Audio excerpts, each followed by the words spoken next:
And now it's my turn to be on stage because now we have the Interreg Stories. It is with great pleasure that we're going to talk to you about the projects that have just ended or are still ongoing.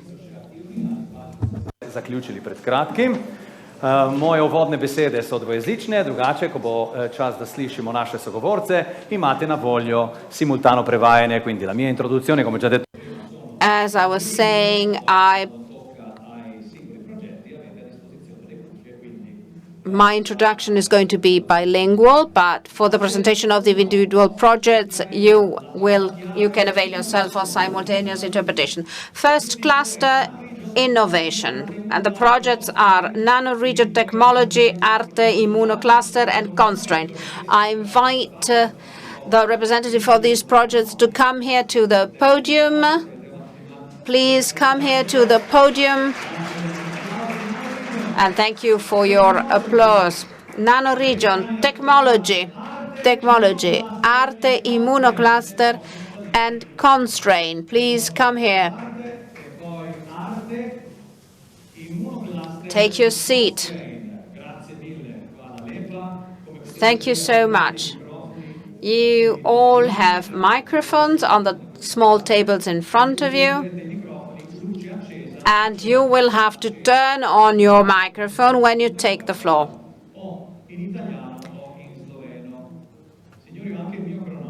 I have my watch here, given that we're talking about cooperation. I really need your cooperation. I really need your help to be able to conclude this session in 45 minutes. We have to be fast. We are also very close to lunchtime, so we have to keep within 45 minutes. Nanoregion is the first project that we want to present to you. Marco Lazzarino. Welcome, Marco. Good morning. Behind me, you see that slides are being changed. If you can make us a short introduction about nanotechnologies unknown to me. Now, 45 minutes, that would be very difficult. Now, to oversimplify the concept of nanotechnology, consider that objects, and materials, when they become very, very small, they take up new properties that do not exist in the traditional world as we know it.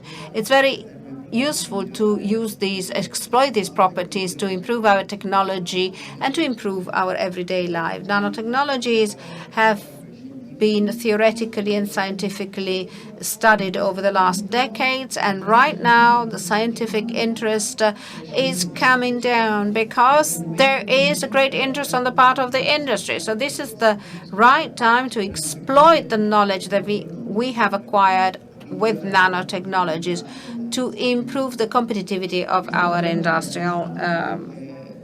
industries. This is why we've been trying to contribute to increasing the competitivity of the industries of this area. So an open network for innovation through nanotechnologies. Tell us more about this network and your collaboration with small and bigger companies here in the area that maybe needed some help from outside. Well, we compared our own situation with the other stories like Silicon Valley, where most of the innovation that we know comes from there.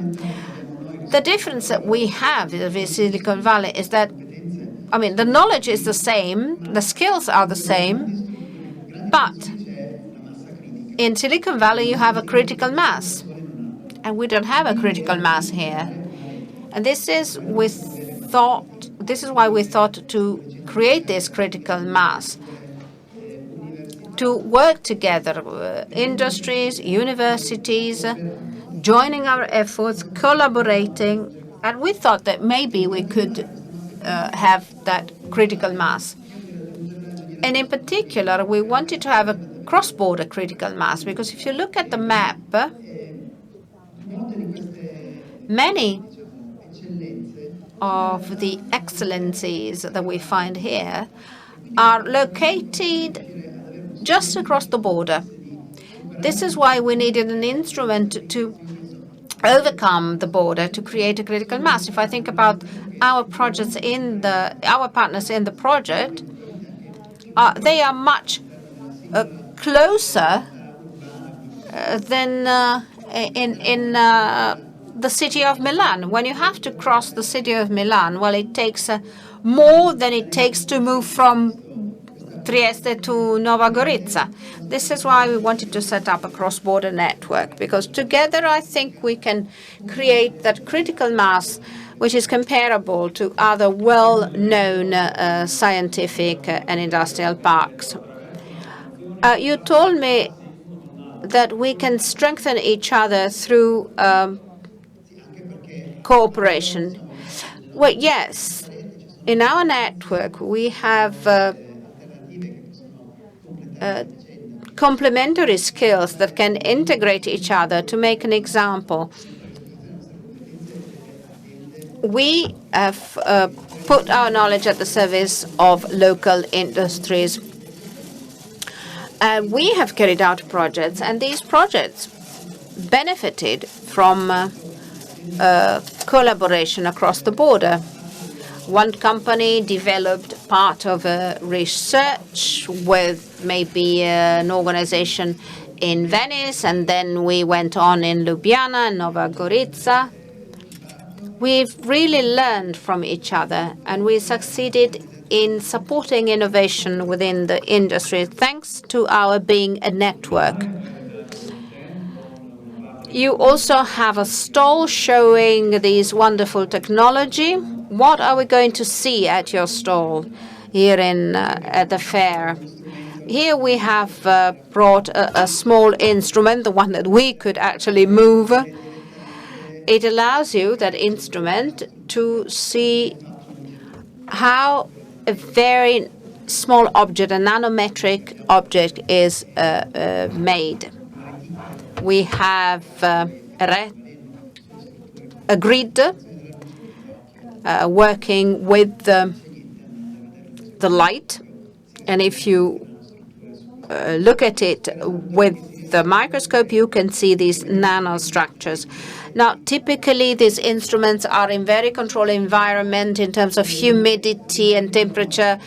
It might be difficult here because here we don't have a controlled environment for our instruments. Thank you. Thank you, Marco, for your message. An applause is certainly welcome. I have a question for all of you later on, but can you just give the floor to Saverio Deredita for technology, new technologies for industrial mobility? If I understood correctly, you are going through a fundamental stage in your project. Yes, we are about to launch new industrial challenges. Our project is a short-lived project, 18 months, so we had to make many efforts to achieve the results that we have achieved. It's the first time that I talk about these projects. We ended yesterday. We launched this project thinking about very small-sized companies working in the mobility sector, automotive, the boat industries, and so on and so forth. And there are many companies in this sector along the border. At the same time, we have many research centers and innovation centers that can help these small companies. There are there new technologies that could help the competitivity of these companies? Because the smaller the companies, the more difficult it is for them to become competitive. We think that by providing them with these technologies, we can help these companies. Rather than organizing seminars and workshops, we give them a problem and we tell them, try and solve this problem by using new technologies. It is a challenge indeed we have. We challenge these industries to solve a problem by using our own labs, by using robotics, by using our 3D printers, by offering them our knowledge. Now, I think that upstream you have to know what the needs of the local area are. If you were to make a picture, which kind of picture could you have of this area? Well, the challenges can be subdivided into two groups. We have one type of challenges having to do with smart mobility, and it will become increasingly important over the next few years. To develop plans for the future, we need to have data, traffic volumes, times. We need artificial intelligence. We need data analytics. And current technologies do allow us to have a better picture of data right now. On the other side, you have typically industrial problems like batteries for e-bikes. E-bikes, they're everywhere today, but there are limitations. The batteries are very heavy. Their efficiency is limited. Can we improve those batteries? That is a challenge. How can we improve the batteries with 3D printing, with a new design, with other solutions? We're waiting for the answers from the industries. We can make the components lighter. We are in a period of circular economy. Now, the whole of these challenges allow us to better understand the needs of this area. On the one hand, we develop policies with mobility plans, and on the others, you have small challenges that our small-sized companies have to take up. There's a slide behind you, and you can tell me more about your partners and the cross-border relationship between the two sides of the border. Now, this is a visual representation of what we've been doing. Now, the challenges are going to be launched up to the 15th of December. We will receive, it's a call for interest, so we will receive an answer to our challenge. And then in the meantime, we try and meet the interested companies to organize their visits to our labs. And by the end of February, we ask them to submit to us the prototypes and their solutions. Then we will assess these prototypes and solutions. There is no award, actually, because the award lies in the opportunity to use our own labs. There are 5 partners, and each and every one of us have labs to make available in Maniago, Aleph, in San Vito Tagliamento, in Slovenia, Sieva and ACS, with again technologies that can be resorted to, and the Veneto region with various fab labs. This is the added value. Exploiting what we already have in-house. Thank you so much. Everything's so clear. We'll return to you. But now I give the floor to Flavia Mazzarolla, representing the Arte project. We're talking about regenerative medicine, therapies for osteoarthrosis, and other novel approaches to regenerative medicines with very good results, if I'm not wrong. Short presentation of the project, and we talk about the results. I know that there are a few slides helping us. You have the floor. You're right. We're talking about regenerative medicine. As you said, we started by realizing that Veneto, Slovenia, and Friuli-Venezia Giulia are very fertile areas from the viewpoint of innovation.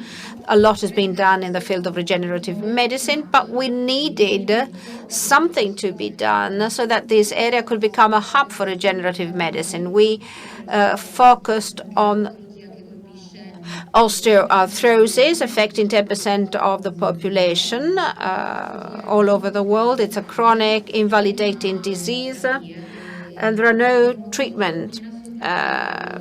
Medications can only contain the symptoms. With regenerative medicine, we can find a solution, or at least we try and prevent degeneration. And we can always replace the joint with prosthesis. This is the kickoff meeting that was organized with our partners, BioValley Investment, the Technological Park in Ljubljana. Those were the partners which invested in our project, and then the University and the Faculty of Pharmacy in Ljubljana, characterizing the new cellular therapies, AZUFK, which is our own local health district with the Clinica di Valdoltra, and then Viva Biocell. And this is where we wanted to introduce this innovation on cellular therapy. What is innovation?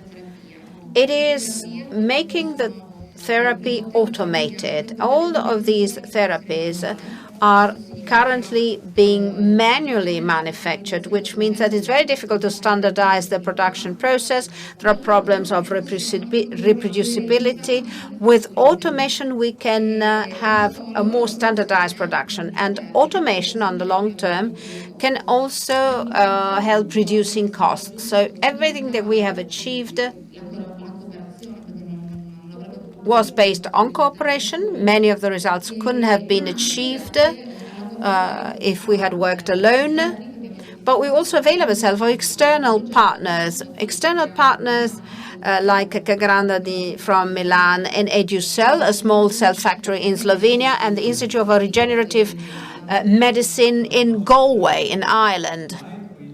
Second slide.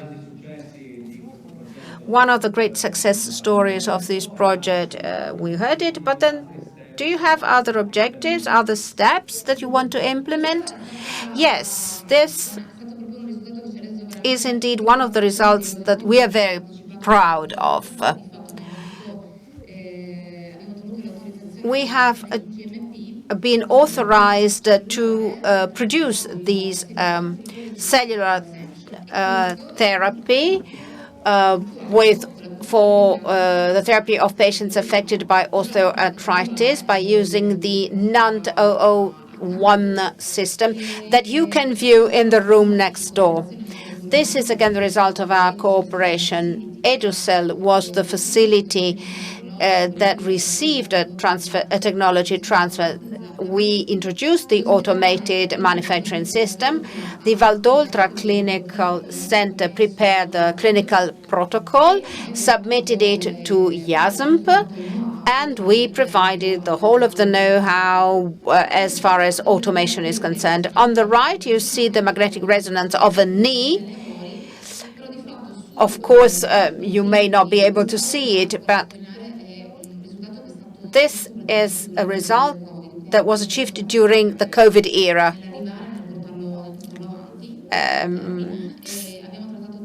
We treated 10 patients with cellular therapy, 10 with hyaluronic acid, and we demonstrated that de facto the patient feel less pain 24 hours after cell therapy. After 3 to 6 months, patients were able to be more mobile. And in a few cases, we also have a demonstration of a partial regeneration of the joint. which is a very important result for us, and it stimulated us in going on. So I'd like to show you a last slide. Together with the Regenerative Medicine Institute and with the Ca' Grande Hospital in Milan, we gathered all validation data.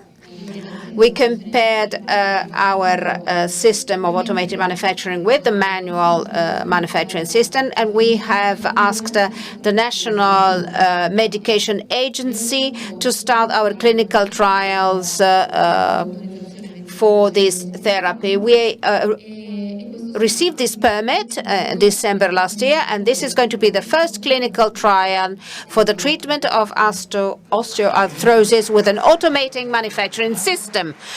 Thank you so much. An applause. Is there anything else you'd like to add concerning the next steps? Because I understand there is still a lot to be done. And investors are welcome, I imagine. Yes, of course. We will go on with the stage 2 clinical trial. We are now preparing the whole of the documentation necessary to proceed with the phase 2 clinical trial. We believe in cooperation.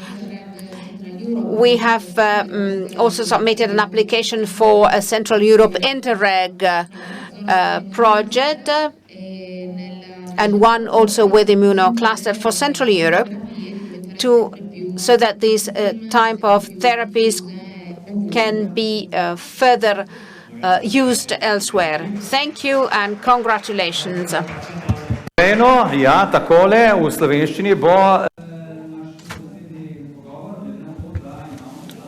Okay, let's continue now with a guest from Slovenia, Mr. Robert Zodz from the project Immunocluster, improvement of life of the patients suffering from cancer, innovation and new drugs, innovative drugs.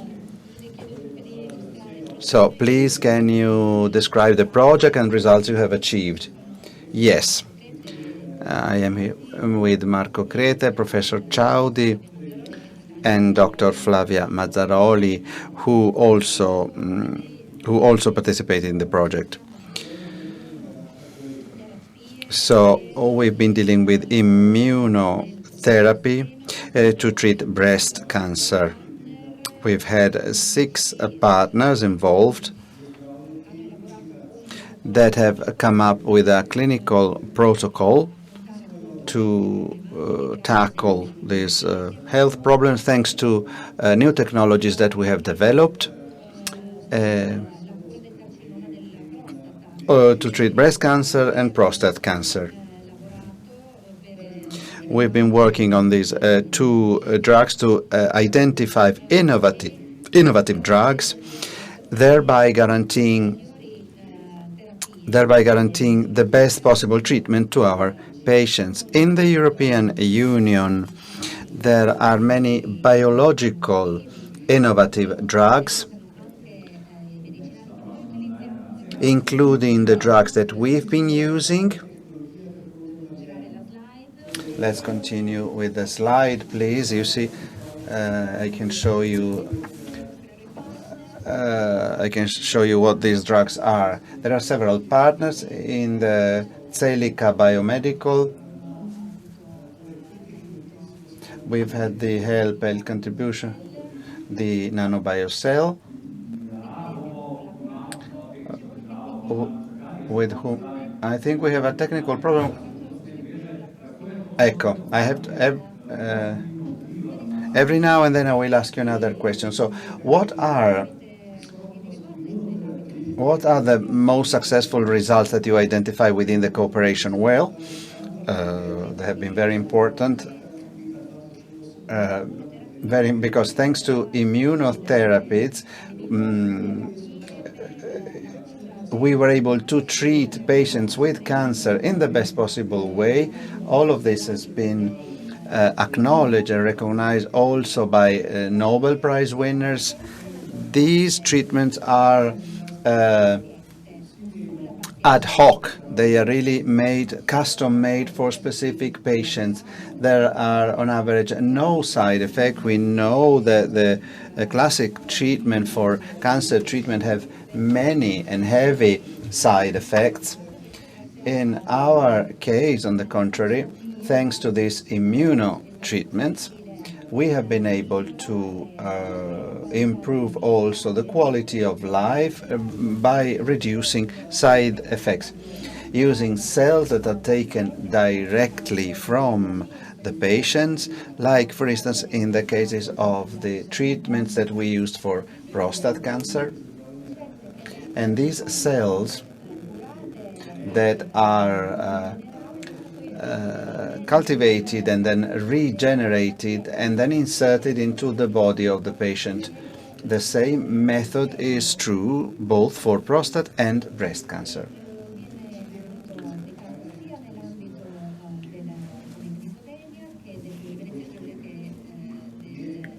And this has been done both in Slovenia, Friuli Venezia Giulia, and the province of Venice.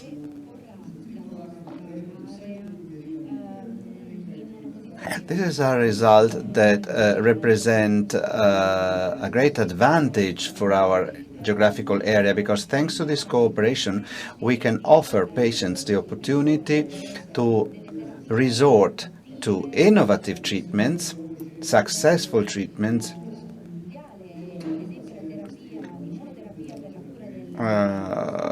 that are the best of the world. The treatment for prostate cancer is not only available in Slovenia, but also in Trieste. This is important. People should know this. Thanks to this new clinical protocol, the idea is to extend these methods also to different types of cancer or carcinoma. This is the protocol, the clinical study protocol that we have come up with. 2 technologies have already been validated. The open source technology, prepared by the company Viva Biocell, thanks to incubators, and this has been done thanks to the validation standards that are present in our companies. And then 2 independent institutes have validated the technologies, thereby proving their effectiveness and value. By doing so, the idea is to allow patients to have access to treatment, and with a view to end up having global availability and not just local. So these results are certainly a great success. They have a very positive impact throughout the area, our geographical area, to help people facing such a difficult moment in their lives. Now, so what are the next steps that you expect to take for the future as of tomorrow? Well, besides the development of new drugs that I've already dwelled upon, I also have to say that being today the International Day for Alzheimer's, well, Alzheimer's is by far the health problem number 1, including in Slovenia, and therefore focusing our attention on this disease by developing new, effective, innovative drugs that we don't have for the time being is extremely important, and this will require greater effort, coordination and cooperation among research institutes here in the cross-border area for the treatment of our patients, and by developing new cell therapies, by offering proper treatment to Alzheimer's patients, coming up with new drugs, developing new drugs that can certainly help the older that are more heavily hit by this disease from now on in the future. Thank you very much for this presentation, and thank you very much for the very good results.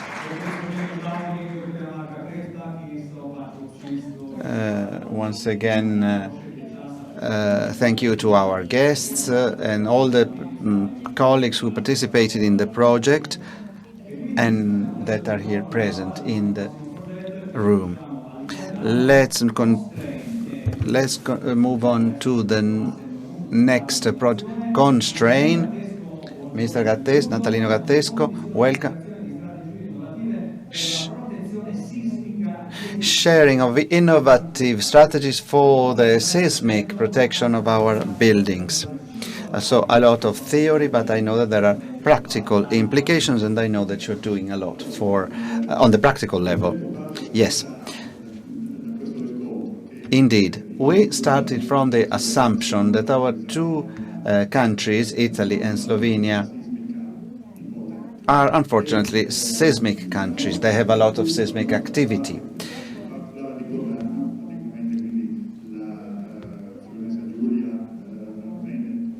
Friuli Venezia Giulia, Veneto and Slovenia, these three geographical areas. Let's continue with the slide so that I can carry on with my speech. Let's continue. Next slide, please. Next slide. I wanted to say that there's a lot of seismic activity in these geographical areas. And the seismic risk implies what we have seen in recent years also in central Italy, unfortunately, earthquakes, and that we went through this many years ago in Friuli in '76 and in many areas of Slovenia in more recent years, causing, of course, human tragedy, human losses, damage, and enormous costs for reconstructions. If we think about the very bad earthquake in Friuli in '76, thousands of victims, thousands of people becoming homeless all of a sudden, losing their houses. So the objective was to come up with innovative strategies to intervene on the construction, so of course building techniques,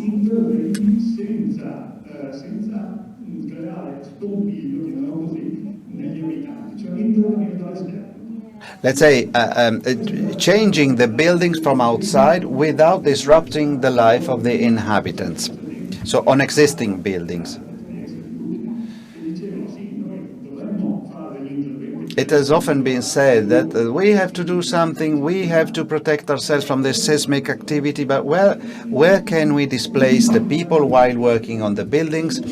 And that's why we decided to work on things that can be done on the buildings from outside.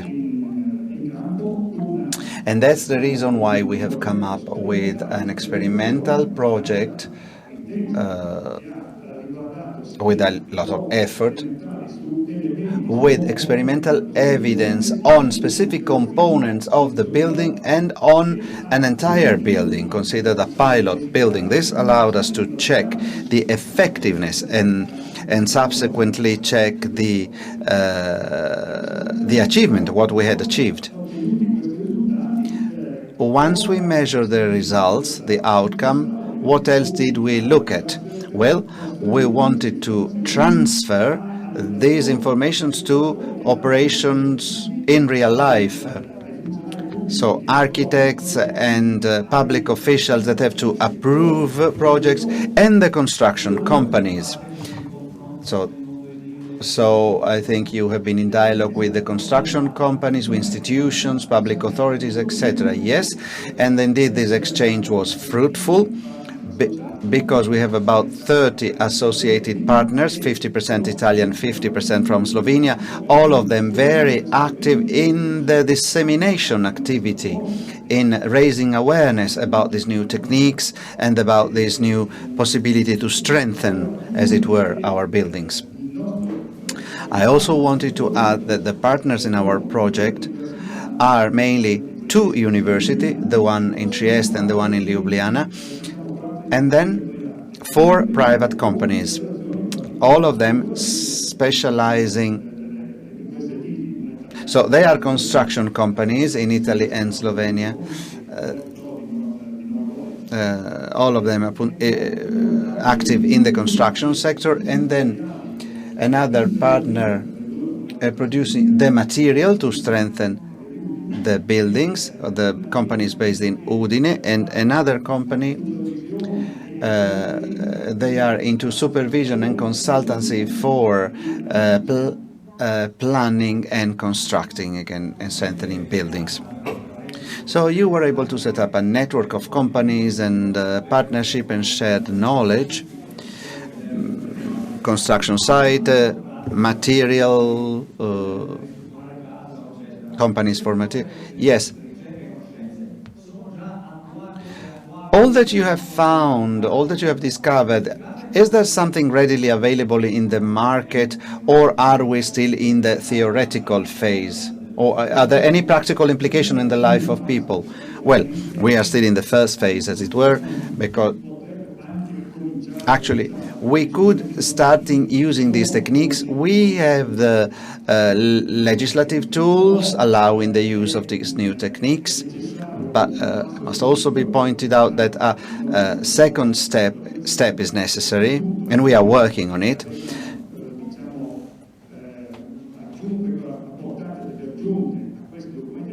So that we can change these legislative tools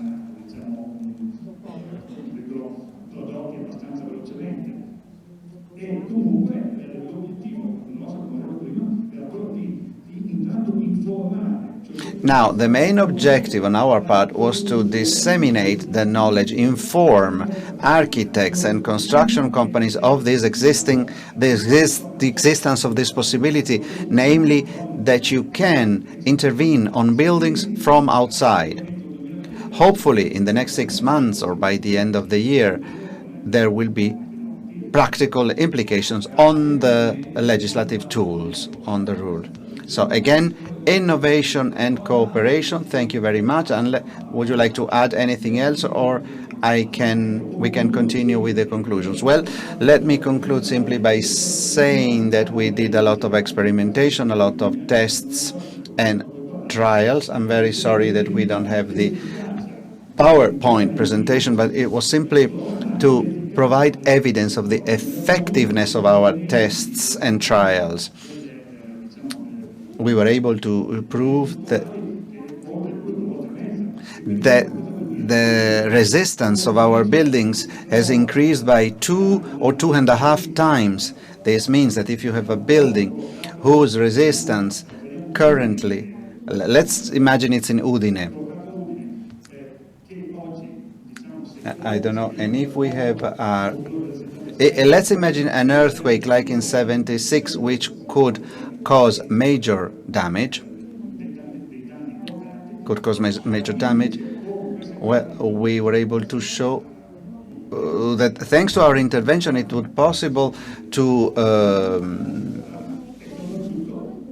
experience the earthquake without major damage.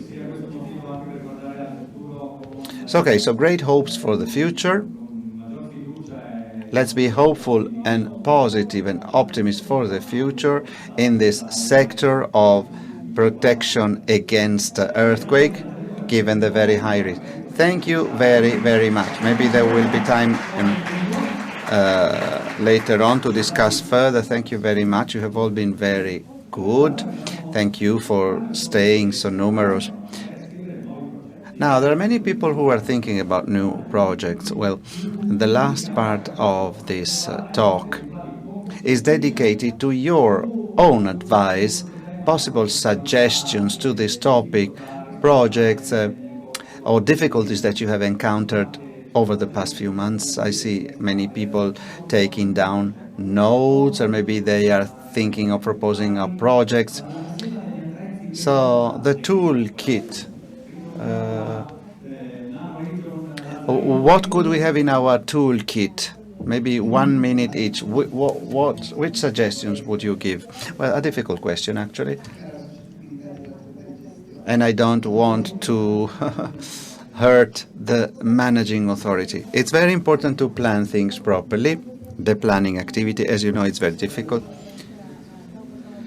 Considering the fact that the projects are reimbursed ex post, it's important to have a very careful financial plan and check exactly the expenditure, then the structure of the project. But this has become evident listening to the results.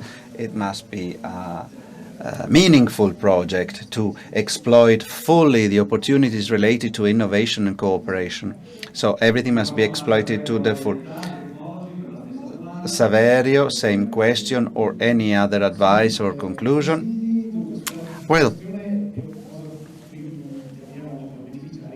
so we are beneficiaries. We have to have a good managing authority on our side, and we are. You have to check what you are planning and how much you intend to spend.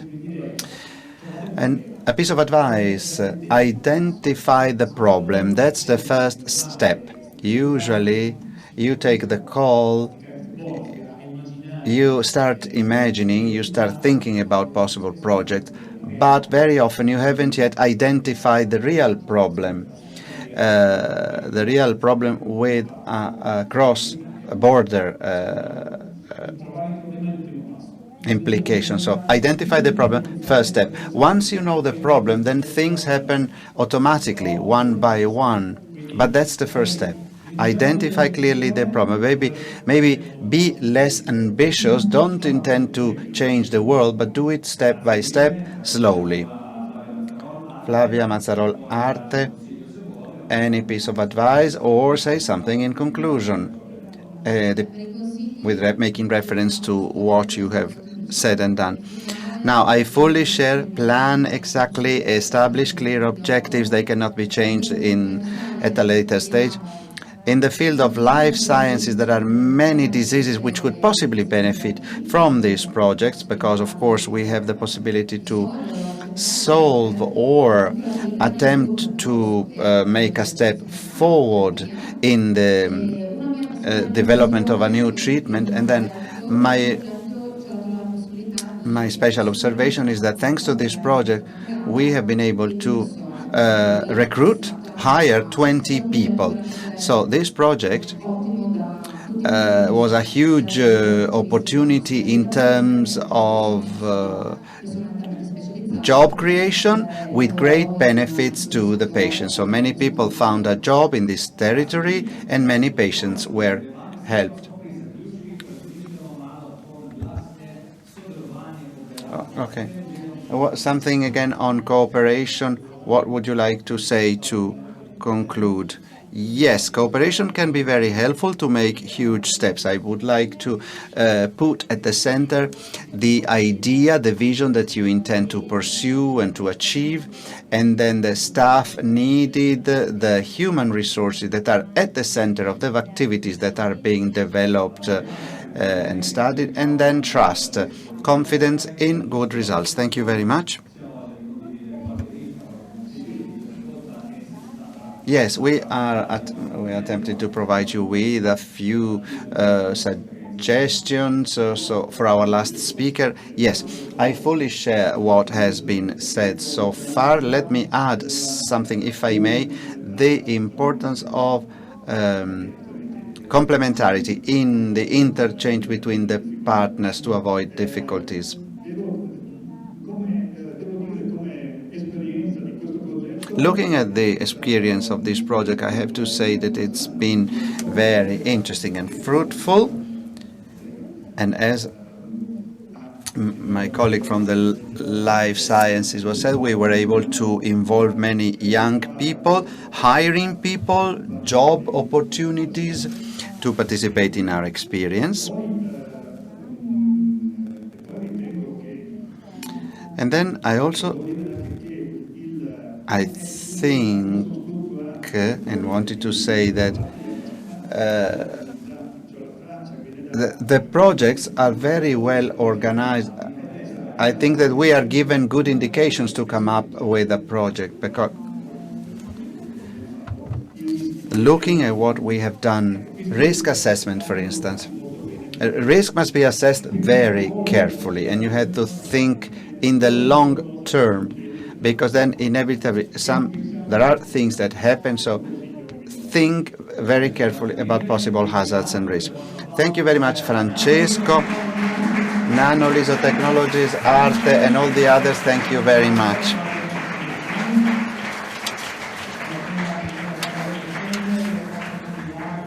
And I can continue with the second group. Because, yes, there is another group, a second axis to present, another cluster of Interreg Stories, and then we will have lunch. We're going to talk about sustainability.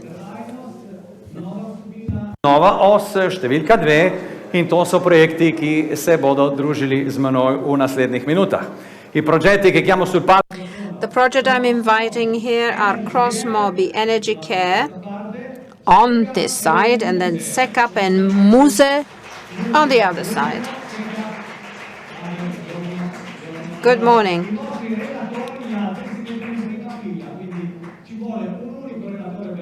One speaker for each group and the assistants in the first row if they wish to take the floor.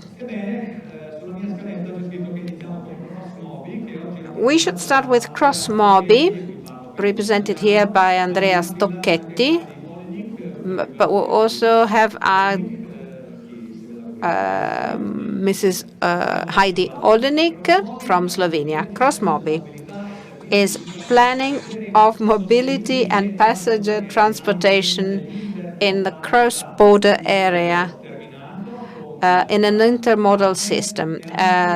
The project is over. There were many partners with many results achieved in this area, great impact. Yes, there were less visible activities which required great interactions among many stakeholders. There are other results that are more visible, and possibly these actions are the one combining, for instance, railway systems like the Trieste-Ljubljana, but that was not the only action. It was associated with more local mobility actions, as well as planning and implementation of mobility partnerships to improve cross-border mobility. Because over and above the Trieste-Ljubljana railway route, that should be that is the most important step. Mobility works if we then can find more local sustainable forms of transport, like replacing the use of cars, the introduction of boats, or train plus bicycles. Over and above connecting two countries, which creates cohesion, it changes the demand for mobility. And it also develops a new form of tourism and a new type of scientifico, se vogliamo usare un termine magari. A new type of commuting. And when you plan for transportation, usually you do that because there is an existing demand, or a demand which is about to grow, and then you plan for an answer. Or you do transport planning because there is a specific need of the area. But then there is a third way, which is the most complex one, because it is a challenge. And this third way is that of creating a way of transportation so that the two countries are closer and more cohesive, to foster a social type of development and creating opportunities that in the past did not exist.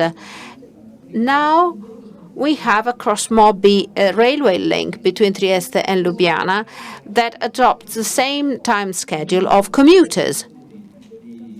And the whole of this project had to be integrated with many, many researches, studies, negotiations. But this is something what we have achieved is just the first step of something that can be further improved. But I think the most important result is a greater cohesion between Italy and Slovenia. We would like to be able to work across the border as if we were working in a single Italian region. We have to get rid of the cross-border word. That's the issue. Now, this is indeed very, very important. I think you maybe have anticipated future habits of the local population. Now, opening up borders is a political matter. Sometimes it is just in our mind. I mean, the border is just in our minds. But you were thinking about a different future, a better future. Yes, of course. There is a language barrier, not for you, clearly, but for many of us, there are linguistic barriers across the border. But the real borders have to do with the fact that we have to think that space is something that is within our reach. Ljubljana is just behind the corner. It's just our way, a different way of thinking about Ljubljana. We are already working on a long-term plan to create a territorial cohesion, which is the real way to get to a united and integrated Europe. There are already regions in Europe, in Germany or in the Netherlands, where this is true. This is why we have to adopt a long-term perspective. I know that there are problems. I know that there are difficulties. It's much more difficult to implement bike sharing or car sharing across the border than going to Mars. But we need to have this vision. We need to have it. That's the only way out. You started with questionnaires that you circulated to municipalities to gather information. Where, which partners, how did you organize your work? Yes, of course, we had to carry out researches in the local area, and we had to involve the municipalities in our researches. We had to develop sustainable plans with them. We worked together with the Urban Planning Institute from Slovenia, which I thank, to try and understand how the municipalities are getting ready for the future. And then we launched, and thanks to these researches, we've seen that they require short-term transportation modes. We have launched 2 pilot projects in Italy, in Portogruaro and San Donà, so that if I take a train, when I get down, I have to find the public means of transportation that allow me to get off somewhere along the route and reach a nearby village. Thank you, Andrea Stocchetti. And now I give the floor to Aide Olenik. Yes, we give the floor to Heidi Olenik to take the floor. She represents Slovenia, and they participated in the Cross-Mobi project. Can you tell us more about this collaboration? Maybe the speaker should... We can't see the speaker, actually, but we hear. Okay. Now, the Cross-Mobi project was part of a series of pilot projects. The one that we started with our partners in Italy. 7 years ago, there was no link between Italy and Slovenia, and Cross-Mobi was a turning point.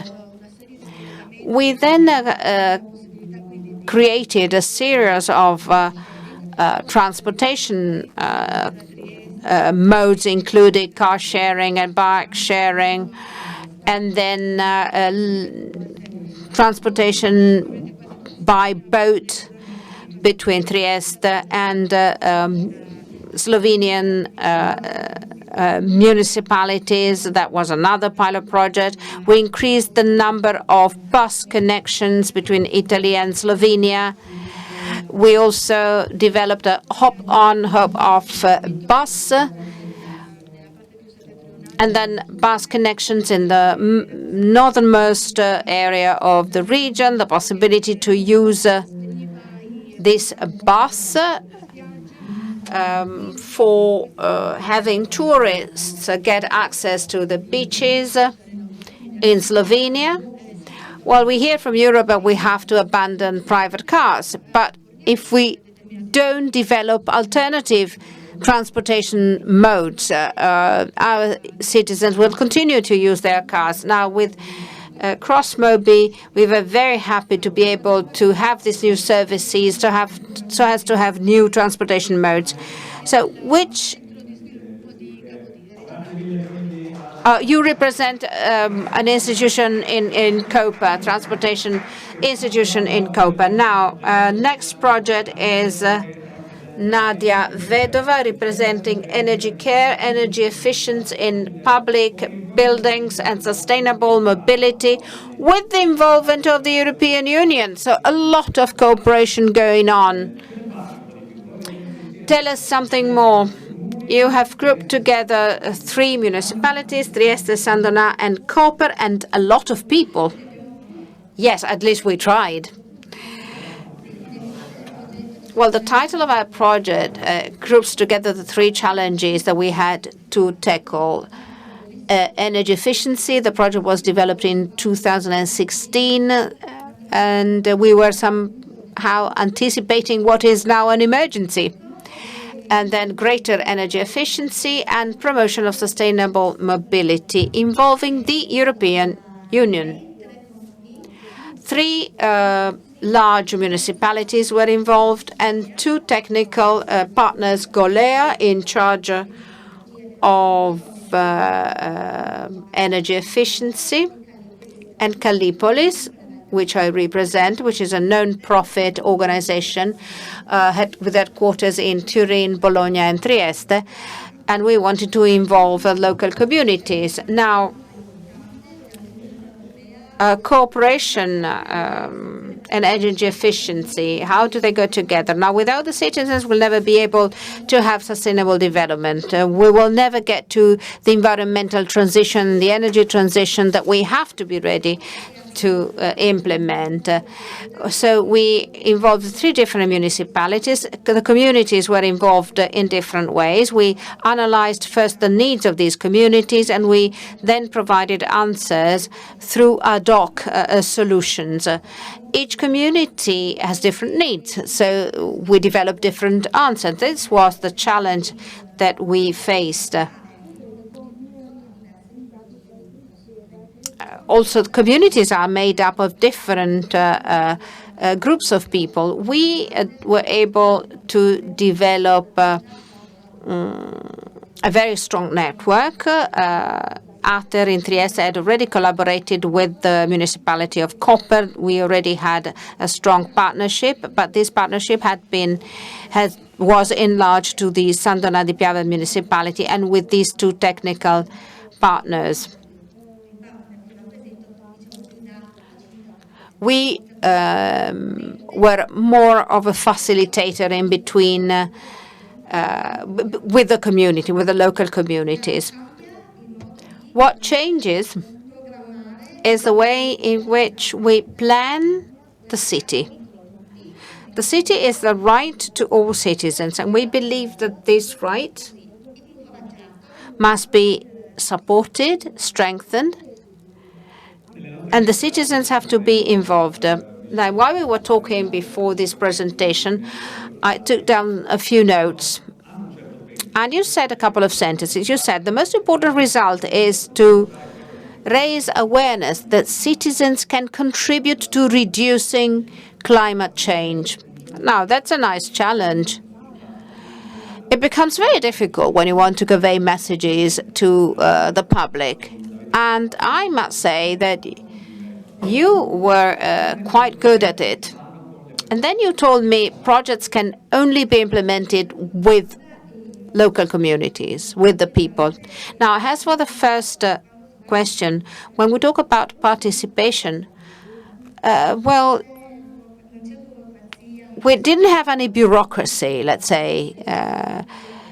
We work in directly with the people in the local communities. There was no bureaucracy. However, 3 major infrastructures were involved because we built 32 solar panels to make these public buildings totally energy efficient and neutral from the environmental viewpoint. Then in Sadona di Piave, we also built a cycling path, and in Koper, energy efficiency was improved by replacing the windows in a school and by providing better isolation to a school there. So the public authorities were involved, the communities were involved. And the fact that the community was involved, I think, was the most important element. Cooperation at all levels. Do you realize that the whole world should be energy care? This is the challenge for humanity, not just for Trieste, Koper, and Sandona and this cross-border region, but we might be a sort of an example for the rest of the world. I know it seems at times that we're talking about utopian dreams, but I am convinced that we cannot avoid committing ourselves. We are lucky enough to be able to work in this sector, and we are ready to continue to do so. Is there a follow-up to this project? We hope so. We hope so. Maybe with capitalization calls. A process has been started. And I think it should be going on.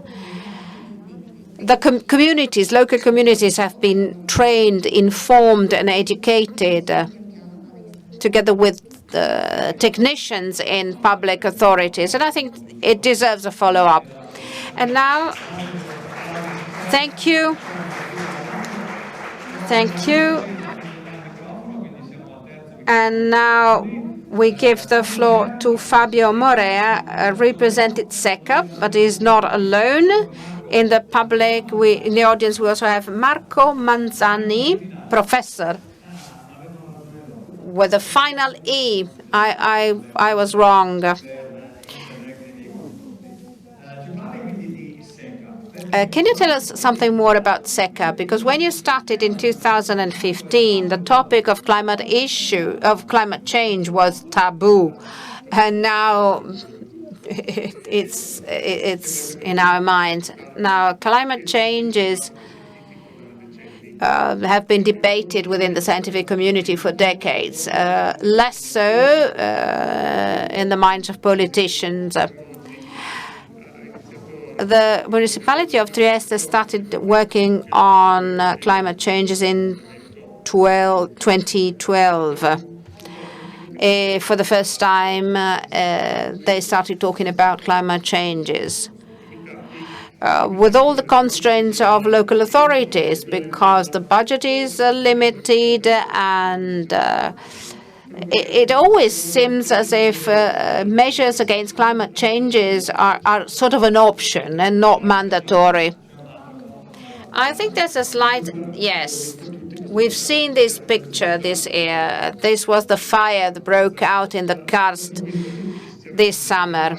There were fires in Italy, fires in Slovenia, everywhere in Europe. And fires do not happen by chance. The intensity of fires depends on the temperature, on the lack of rainfall.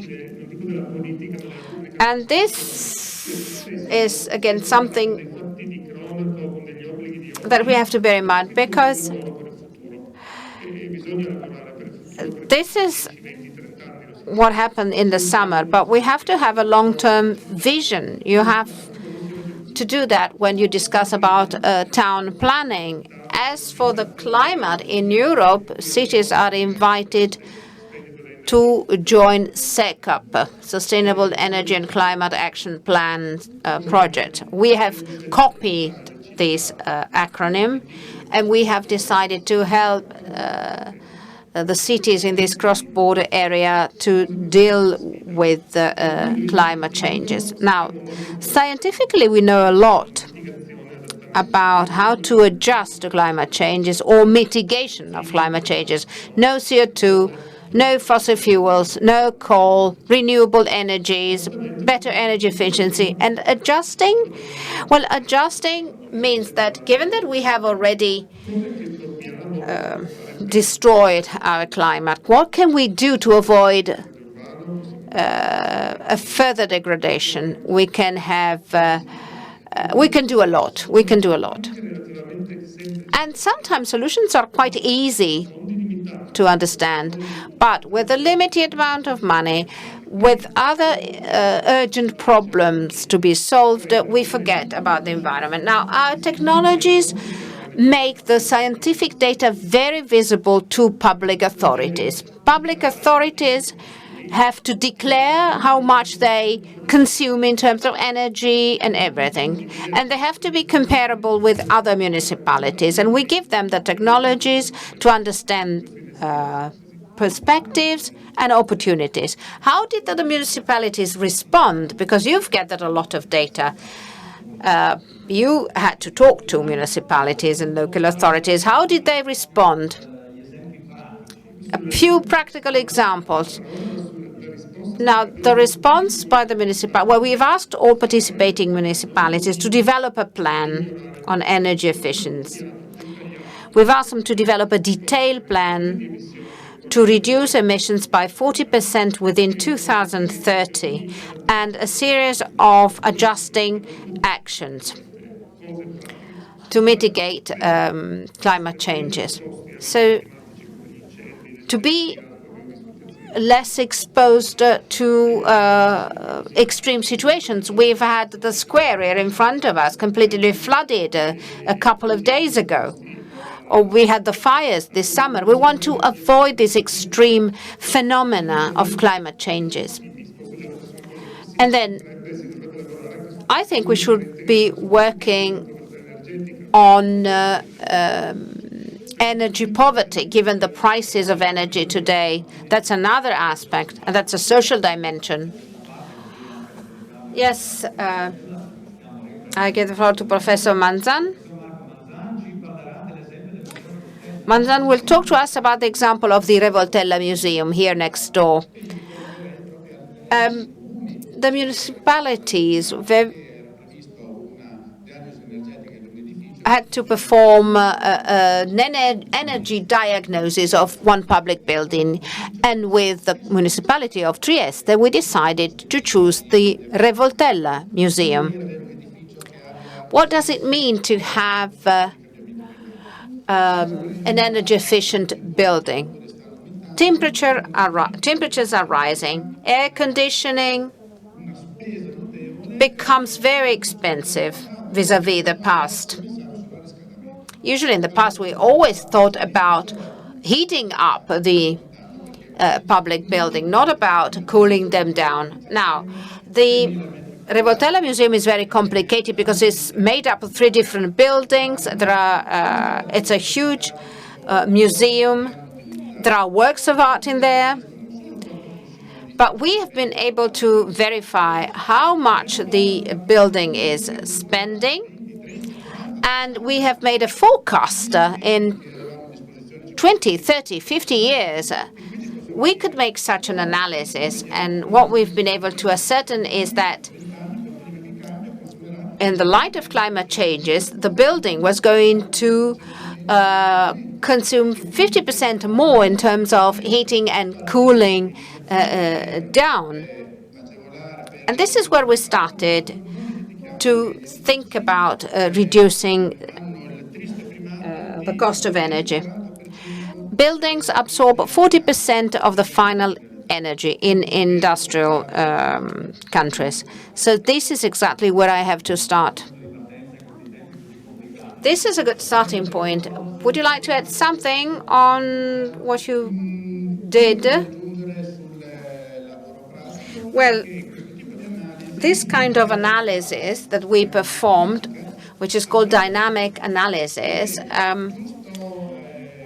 is a pioneering type of analysis. In July, we adopted a law saying that for each public building, this analysis is to be carried out.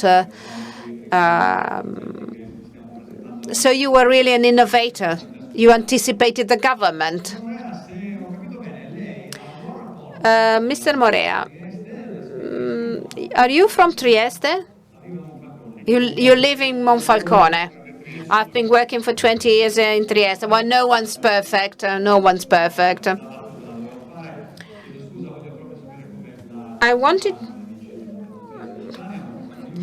I'm curious to know whether the interpreter says that no one's perfect. Yes, we did. Now, you are working again with local authorities here. You started in 2012. Now, 2012, I was working as a free professional at the time. Now I'm working with a team of young engineers, very well prepared. Nicola here, and I see Massimiliano and Stefano Alessandrini here in the room. It's a teamwork. But I don't want to talk about our team.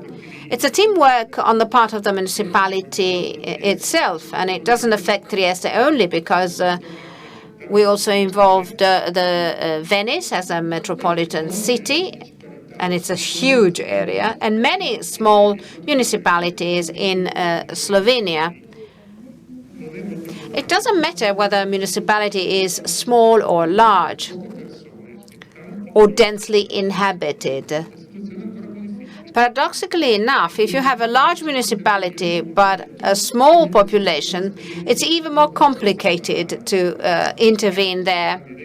What we need is to be able to learn the ones from the others. Is it a project that will go on? Yes, yes. Municipalities are continuing to work on it, and we want to go on with other supportive measures so that the municipalities can better interpret our data. Thank you, SECAP. And now your neighbor, Guido Piccoli, with Nicola Blasutic here in the first row. They're going to talk to us about the MUSE project, Sustainable University Mobility. Outside, there are your bikes. Am I right? Yes. Let's start from the bikes. Mics on. Yes. Thank you for your invitation. Very happy to be here. We showed you the bikes because we wanted to show that we leave something, not just policies, documents, papers, handbooks, but also bikes. We really invested in this area, in all the municipalities participating in our project. Those bikes are just an example, but maybe we have too many pictures, so you can't really see exactly what we did. Now, our project wanted to show that it is difficult to preach to the convert. For certain aspect, while we were developing our project, we found out that there were many criticalities. Which are these criticalities? We started in 2015-16. Now, talking about electric mobility is very obvious, but at the time it was unconceivable. Hydrogen was unimaginable. Local energy communities, unthinkable in 2015 to manage mobility. And the energy efficient documents talking about sustainability, and we were talking about electric cars, was really inconceivable.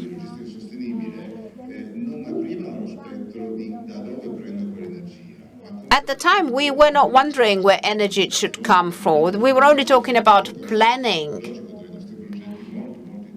And this is very interesting. Sustainability.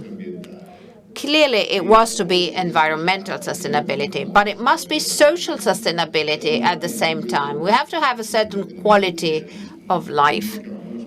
But we were forgetting about the economic aspect. Someone has to pay. I know that we were egocentric in the sense that we were first paying attention to the economy and then to the environment, and now we pay the price. But no project is sustainable if we can't take into account all three dimensions: social, economic, and environmental. And we're trying to join the whole of these three sectors. We started with two departments, the Department of Economics and Engineering in Trieste. And then we opened up to other stakeholders like the regional government with its energy department. We opened up to the province of Pordenone, in particular Roveredo in Piano. In Slovenia, we were able to involve the University of Ljubljana with different departments and two regional development agencies, one in Nova Gorica and one in Ljubljana. So we had quite a good political and scientific partnership. We were combining the scientific skill with the political one, and we involved the citizens as well and the companies. So it's a quadruple helix, that myth of a four-headed animal that we never succeed in combining. We monitored all existing documents to understand what had already been done, but especially we were able to group together these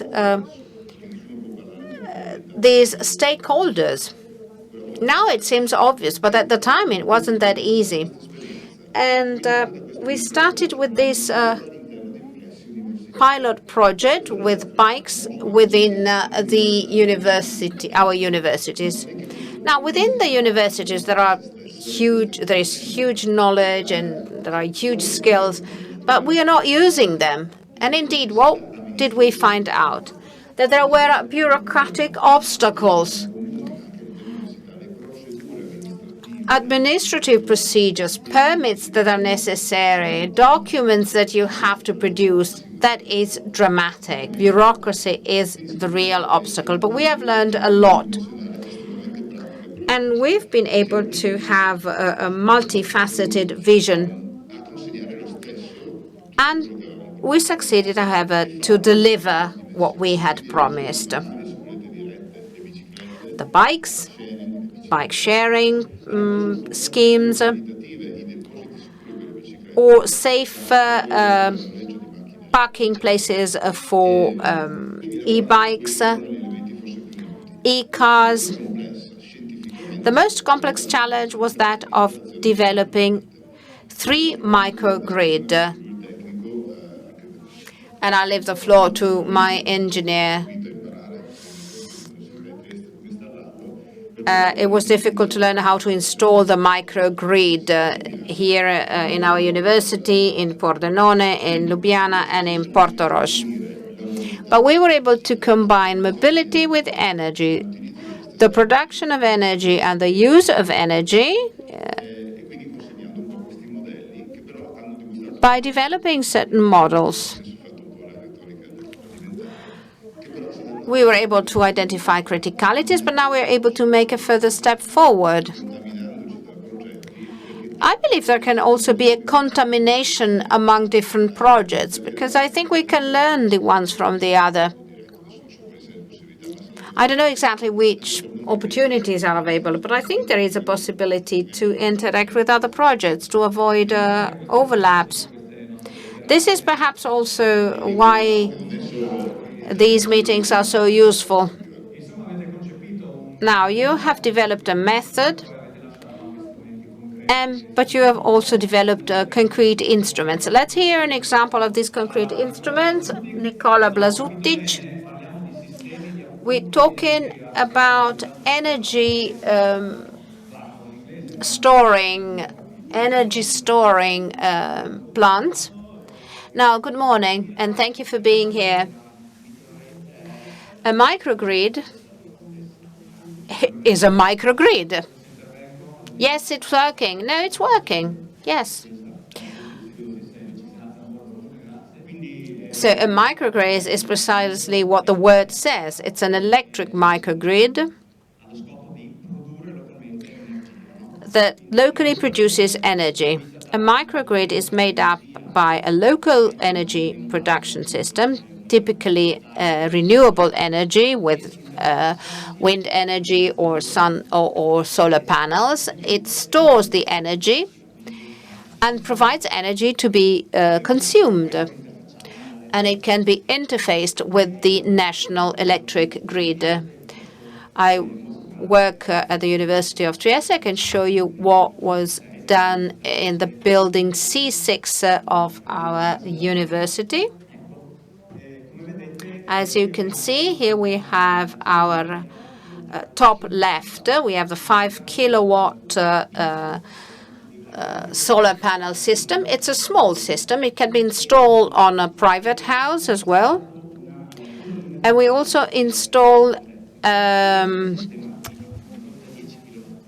recharging pole for e-cars.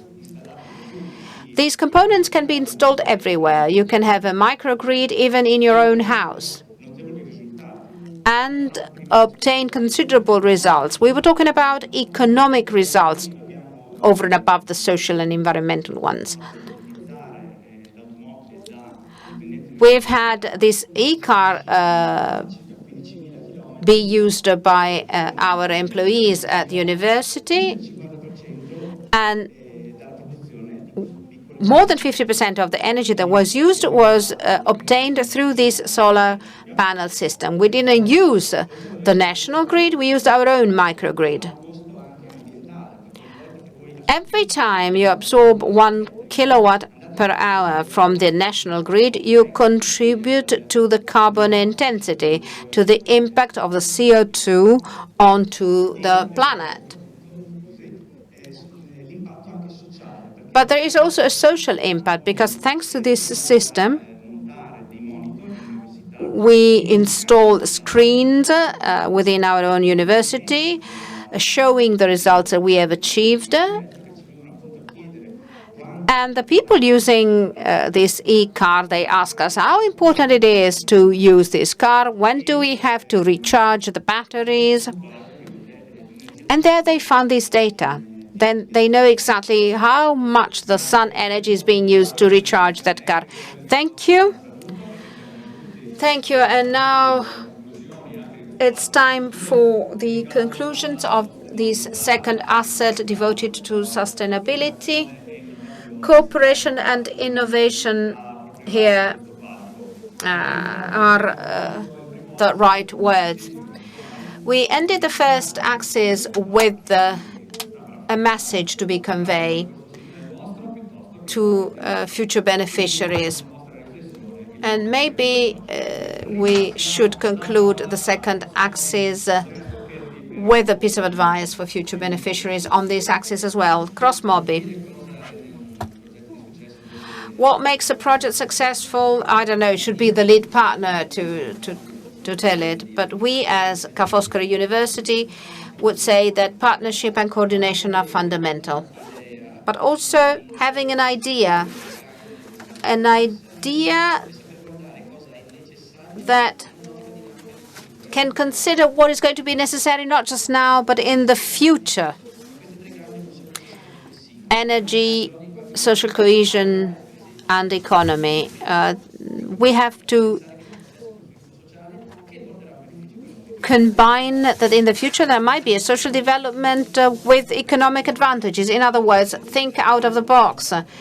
Maybe no economic advantage can be achieved on the short term, but on the long term there is an impact on the whole of society that in the end turns out to be an economic advantage. At Cross-Mobi has indeed been able to use this methodology. Thank you. Energy care, Nadia Vedova. How can you understand if a project has an impact on the local area? Energy care had side effects in all the three areas involved. In Ponziana, in Trieste, a district here of the city, a lab was opened up to inform the citizens about the project. But in the end, people met there and they decided to requalify the local garden. It had nothing to do with our own project, but there was an impact, a social impact deriving from our activity. In San Donà di Piave, the local municipal authorities have decided to continue to invest on the cycle path, and they have reclaimed a whole area close to a school, and now there is a new square, a meeting point for the young people attending this school. And in Koper, where we have developed a system to a path to take children walking to schools. We call it the pedobus. And now they're thinking of developing a second path.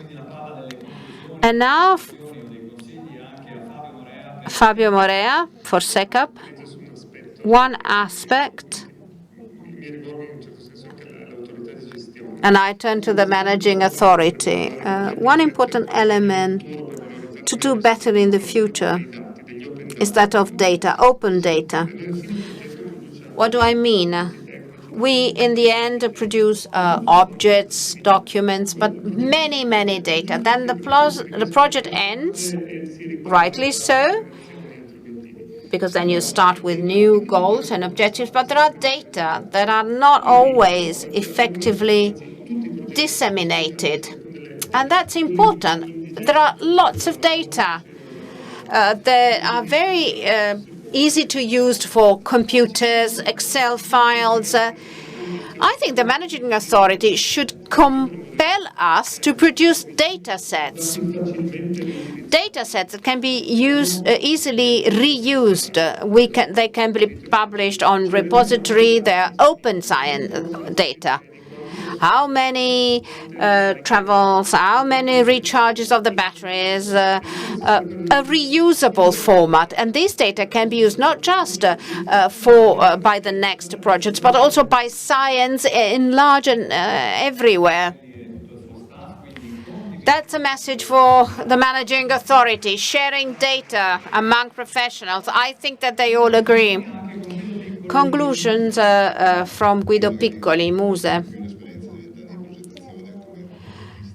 I am an engineer, and I've been doing that for 20 years. We need to start with a strong project, and we have to start from a strong need. We have to have a need, and we have to have an important partnership. And then European projects in particular provide us with a network, skills, and money. They are all necessary. They're all necessary, equally necessary. If we really are ready to embrace this policy, then our project is going to be successful. We have to understand that there is a need, start collaborating, put together results, networks, data. Sometimes we work in isolation, even within our own partnerships. And this is where discontinuity comes in. And that's difficult to be solved. So it doesn't matter whether the topic is energy or sustainability. We have to be partners, really. Thank you. I have a message for you. You certainly contribute to establish a new future, a future that is already here, actually, and it is a present time with many challenges. But now it's time for lunch. lunch is as necessary as research and innovation. Don't stand up. But we interrupt here and we resume later on. I thank all the projects participating here.